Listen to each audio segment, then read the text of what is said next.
Welcome to the Deconstructionist Deep Dive. The podcast that doesn't just accept the story. We break it We examine the pieces. and expose the machinery inside. Let's dive in. What if everything about natural gender roles isn't just socially constructed, but is deliberately designed to keep us perpetually insecure and competing against each other? So that's our mission today. We've been digging into a really fascinating pile of sources. Modern patriarchal rhetoric, some literature, organizational stuff. And we're really dissecting the core machinery here. We're not just skimming the surface claims. We want the operational code. Right. Not just what the roles are supposed to be, but how they actually work, how they function, internally as this self-running system of control. Have division, really. Exactly, division. And to really break this down, you've got to start at the absolute bottom, the foundation, because every single piece of this system, every rule, every expectation, it all rests on one core idea, one foundational lie, you could say. Okay. We're calling it biological essentialism. Biological essentialism. Right. That's the perfect place to make the first cut. Because this is the claim that these gender roles, they're not choices, they're just immutable natural law. Exactly. Your biology dictates your social role, your destiny, even your inherent worth. It's locked in. It says, look, this is just how things are. Always have been, always must be, no questions asked. And that's the genius of it in a dark way. It makes all the inequalities, all the, arbitrary rules seem inevitable. Like it's just nature sorting itself out. So if you buy into that, if you accept your role is just biological. Then you stop looking for the person who designed the system, right? You stop questioning the blueprint. Why would you? You don't argue with gravity. You just try to follow the natural law. And that one belief, that certainty, it allows this whole competitive structure to just snap into place. Precisely. It anchors everything else. Okay, so let's unpack the valuation system that this architecture creates. Because this is where the competition really gets engineered, isn't it? Oh, absolutely. The rhetoric immediately starts assigning different values based on gender and, critically, based on sexuality. This is the sexual dimorphism in value you mentioned. Yeah. And it's not just a simple double standard. It's like two completely opposite market structures running side by side. Okay, how so? Well, for women, the system basically says her value is, it's precious, but it depreciates, specifically with sexual experience. Ah, the mechanism you called the purity gaze. That's it, the purity gaze. Can you unpack that a bit? How does that actually function as a control mechanism day to day? Okay, think about it. If purity is the main currency of female value, and you can basically only spend it once, or, each encounter lowers the stock price, then a few things happen automatically. First, there's pressure. Ticking clock. You're incentivized to lock down commitment fast before your value drops too much. Right. Secure the asset before it depreciates.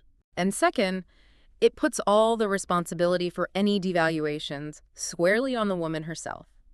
If she, say, acts on her own desires outside the approved context, it's her fault her market value drops. It weaponizes shame, uses her history against her to keep her in line sexually. Absolutely. It's psychological control through constant monitoring and judgment of her past. Okay, but then you flip it.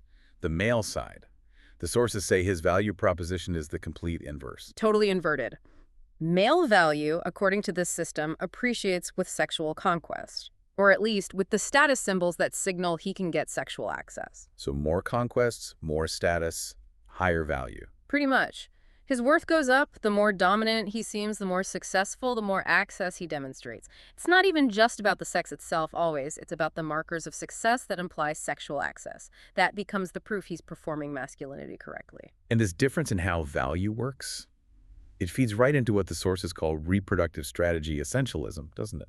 Oh, perfectly. It creates this neat self-fulfilling prophecy.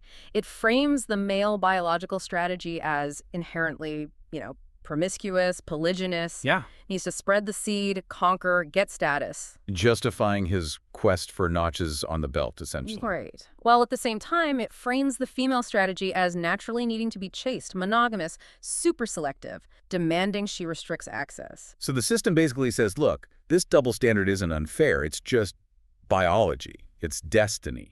Insulating it from any critique. Exactly. It tells men they have to chase status and sex, and women they have to guard their purity to keep their value. It's presented as a mandate, not a choice. Right. But these aren't just like gentle suggestions. They demand really specific high-stress performances. Let's dig into the male requirement, Yeah. the provider-protector mandate. Yeah, this is huge. Male identity gets fundamentally rigidly tied to just two things, really: economic dominance and emotional stoicism. Non-negotiable performances. Totally non-negotiable. The system basically says a man's self-worth comes almost entirely from his ability to provide money and material protection. Doesn't matter what he actually wants or how he feels. And the cost of that, it's immense. The performance of masculinity required is so narrow. Expressing emotion, vulnerability, even just being deeply involved at home, Yeah. that can be seen as a threat to his value within this system. Mm. Stoicism isn't presented as maturity, it's the control mechanism. Keep feelings locked down. Exactly. Because if he's too emotionally available or too invested domestically, he might not be maximizing his economic output. And that's what the system really wants from him. Which leads us to the flip side. Yeah. The female mandate. You called it the dependency virtue? Yes, the dependency virtue. Tell us about that virtue. Well, female value gets tied up with needing that provider protector. The system actually rewards women for being economically and emotionally dependent. How does that serve the system? It reinforces his identity, right? He feels necessary, dominant, and at the same time, it limits her autonomy. It limits her potential to challenge his status economically. So by penalizing female independence, The system maintains the power imbalance, the very imbalance that defines that provider-protector relationship in the first place. okay, this is where it feels like it shifts from just economics into, well, pure psychological warfare, the emotional scarcity economy. Ah, yes. If they can't control your money, control your validation. This feels particularly insidious. How does it work? It's maybe the darkest part of the blueprint, honestly. The system functions by creating an artificial scarcity, a shortage of basic human things: connection, affection, validation. Artificial. How do you manufacture a scarcity of something like affection? Through the roles themselves. If the man has to be the stoic provider, he learns that real emotional vulnerability is weakness. So his emotional connections become transactional. He provides money, he expects respect or sex or loyalty in return.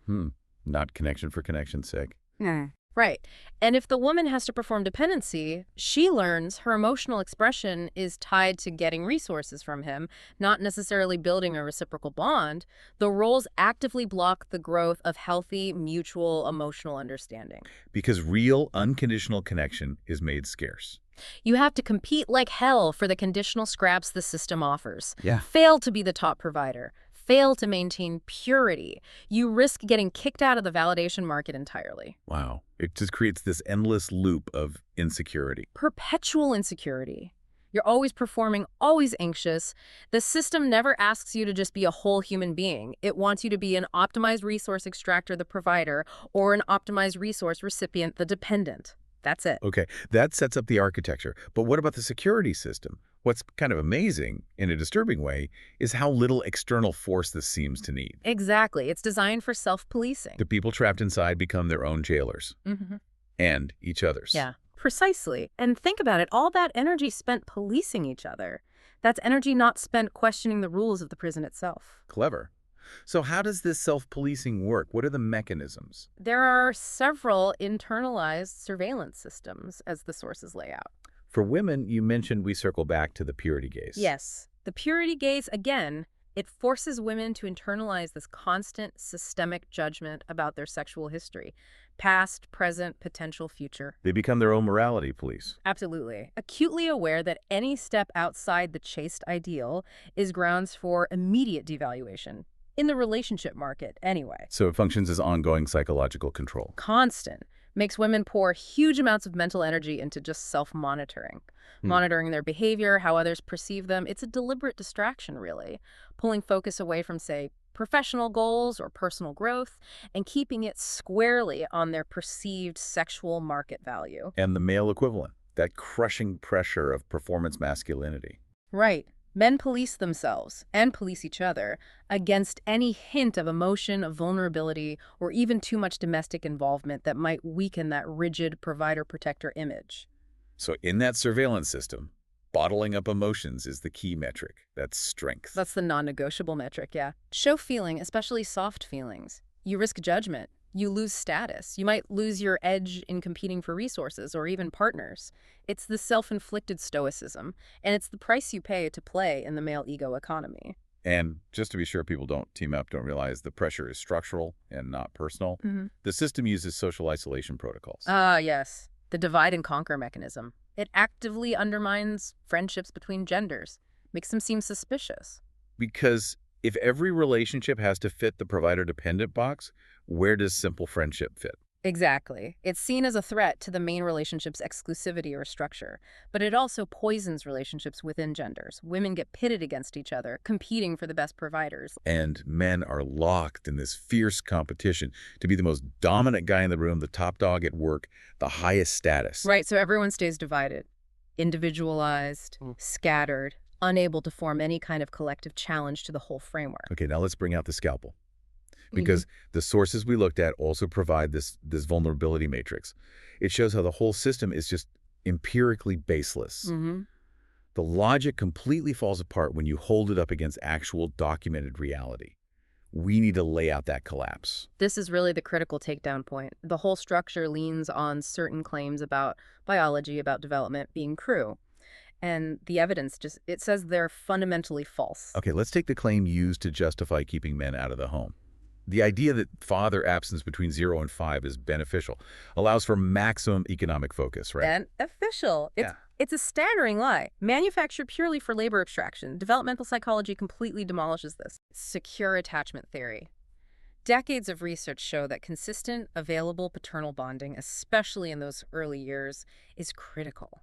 Critical for a child's emotional regulation, their cognitive development, their ability to feel secure enough to explore the world. But the system needs men chained to the workplace, not the nursery. Exactly. So it pumps out this narrative that dad being gone is actually good for the kid, when the data overwhelmingly shows consistent, involved fatherhood is a massive benefit. Okay, what about the biological claims, like the idea that the female orgasm is unimportant?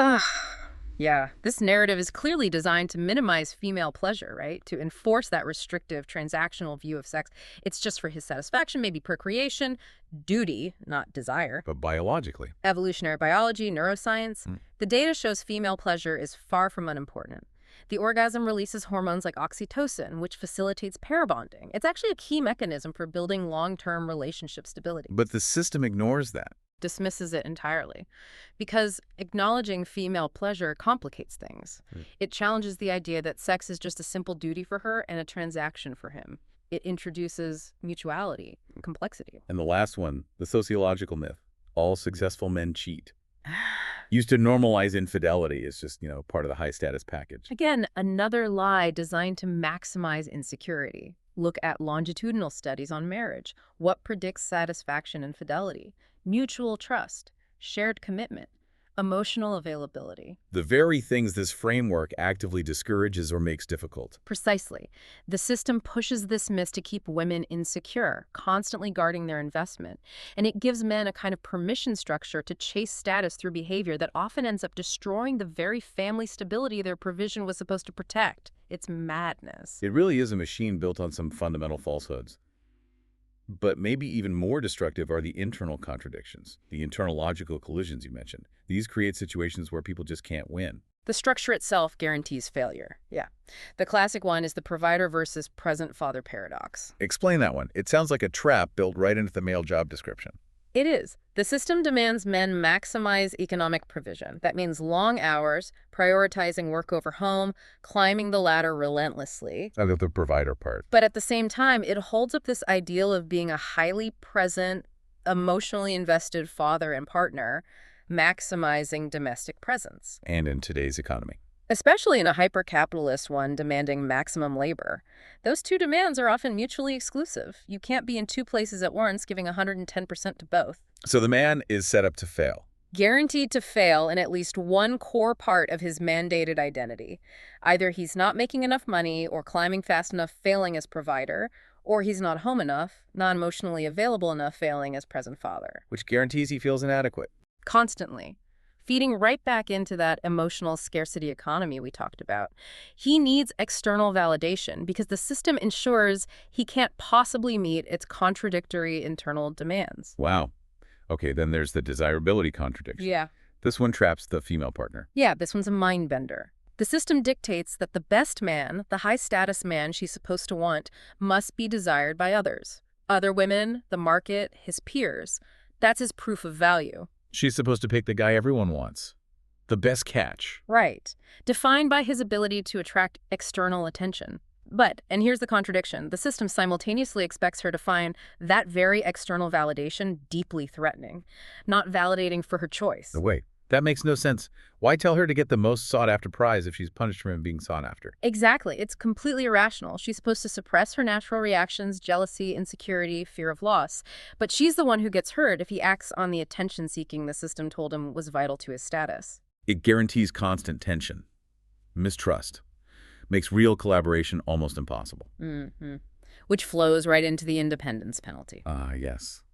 The system punishes female independence. Right. A woman who achieves significant economic or emotional autonomy. She's often seen as undesirable within this framework, or maybe difficult, unsuitable for the traditional partnership model. Yet the system demands and values male independence. Creates a complete zero-sum dynamic in the relationship. If she gains autonomy, it feels like he loses his necessary role, his provider identity. If he asserts his independence too much, she feels abandoned or unimportant. It guarantees conflict, not mutual growth. Okay, so we've seen the flaws, the contradictions. We need to zoom out now, look at the history. You mentioned these modern control systems aren't actually new. Not at all. They're just updated versions, slicker, maybe more psychological. But the core function is ancient. Maintain hierarchy, maintain power. Understanding that is key, right? It stops us thinking it's just about, like, bad relationships or individual flaws. Exactly. You see the modern gender blueprint not as something natural, but as an inheritance, a sophisticated upgrade of older control tech. You can trace it way back. Take the divine right of kings. Perfect example. The king's power comes directly from God. Immutable. Unquestionable. Trying to challenge him wasn't just treason, it was heresy. And the parallel to the modern natural gender hierarchy. It's chillingly direct, isn't it? The idea that your role is biologically fixed, therefore unquestionable, it serves the exact same function. Insulate the power structure from challenge. Just like divine right made criticizing the king a crime against God, biological essentialism makes challenging gender roles seem like you're fighting Mother Nature herself. We also see echoes of specific moral controls, like Puritan predestination applied to sex. That Puritan obsession with moral purity, with your spiritual worth being predecided, it maps directly onto the modern system's focus on sexual purity determining worth, especially for women. If your entire value as a human is tied to this arbitrary definition of your sexual past, you're incredibly easy to control.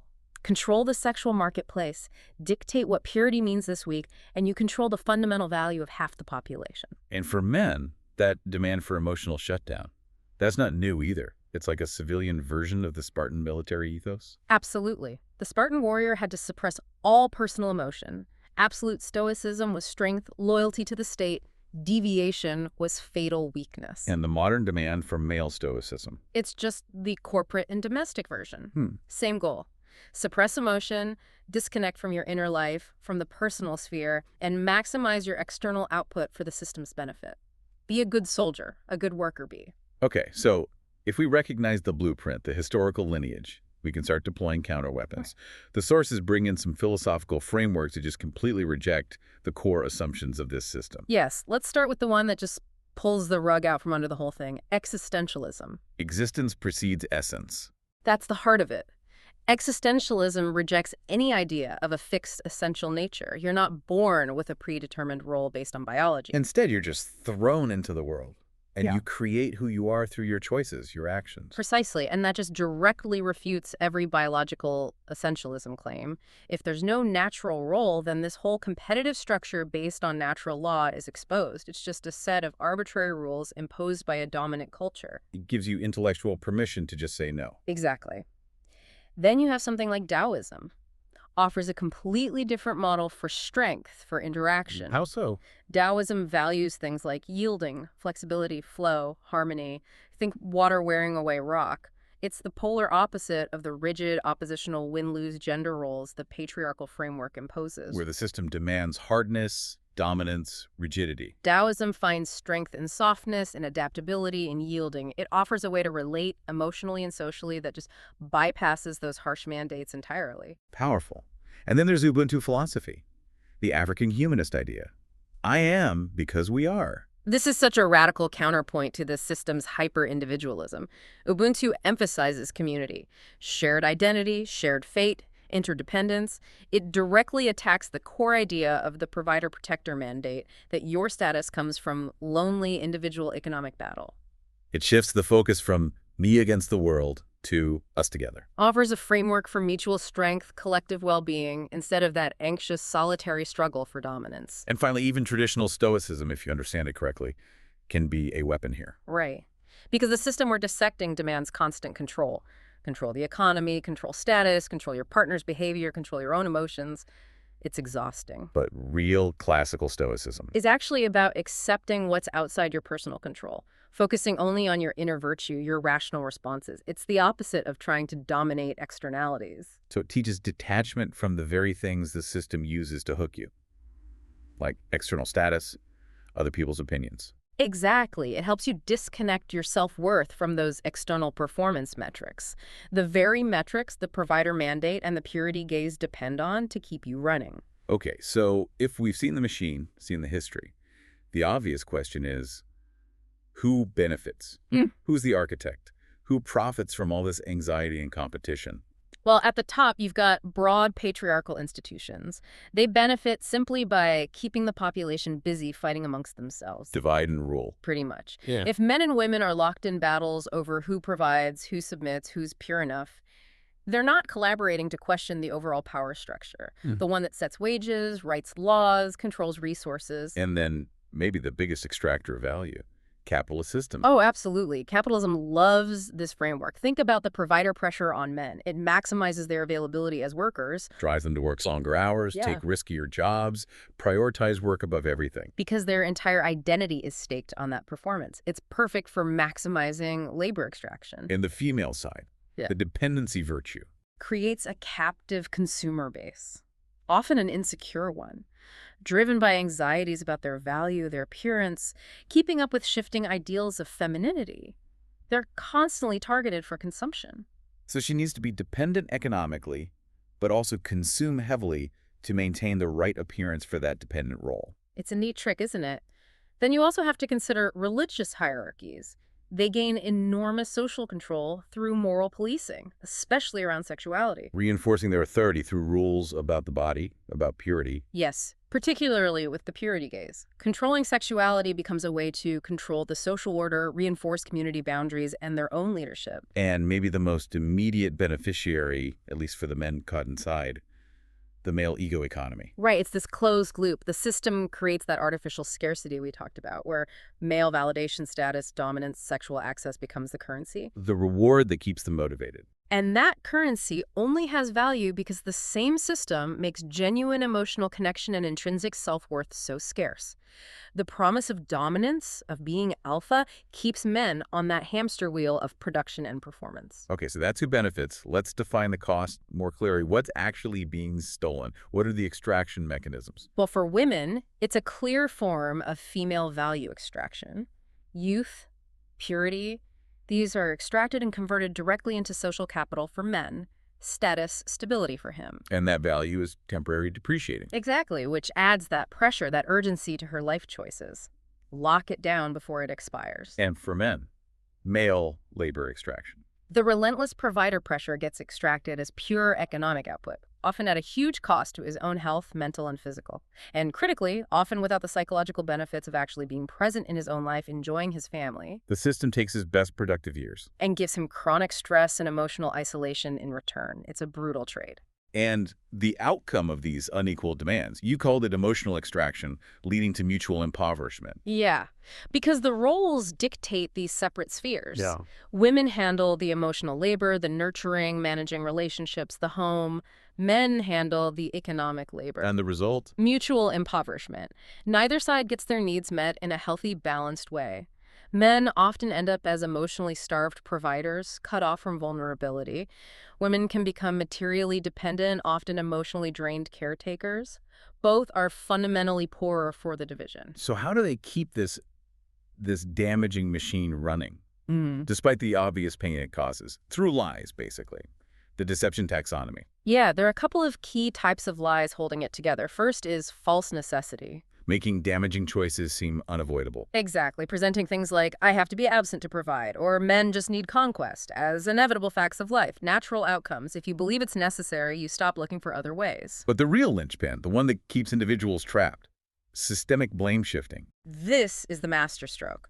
The system takes structural problems, problems baked into the economy, into the roles themselves, and makes them feel like individual failings. So instead of asking, why is the system set up so I can't be a good dad and pay the bills? You blame yourself. I'm not working hard enough. Or you blame your partner. She doesn't appreciate how hard I work.